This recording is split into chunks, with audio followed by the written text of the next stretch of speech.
বিএনপির স্থায়ী কমিটির সদস্য সালাউদ্দিন আহমেদ বলেছেন, আওয়ামী লীগ রাজনৈতিক দল নয়, মাফিয়াতন্ত্র তৈরি করেছে, তাই দলটি রাজনীতি করার সুযোগ নেই।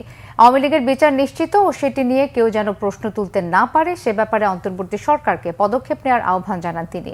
রাজধানীতে এক অনুষ্ঠান শেষে গণমাধ্যমে দেওয়া প্রতিক্রিয়ায় এসব কথা বলেন বিএনপির স্থায়ী কমিটির সদস্য।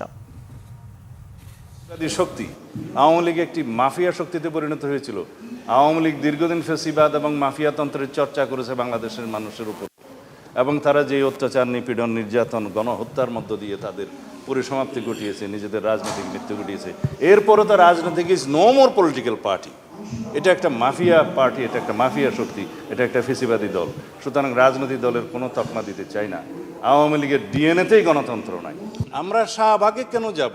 আমাদের দাবিতে আমরা মাননীয় প্রধান উপদেষ্টাকে দীর্ঘ কয়েক মাস আগেই লিখিতভাবে দিয়েছি, মৌখিকভাবে দিয়েছি। আমি আশঙ্কা করছি, যদি গণতান্ত্রিক যাত্রা মতে, গণতান্ত্রিক উত্তরণের পথ পরিক্রমায় যদি দীর্ঘায়িত কোনো পদক্ষেপ নেওয়া হয়, কৌশল অবলম্বন করা হয়, হয়তো সরকারকে বিব্রত হতে পারে সামনে।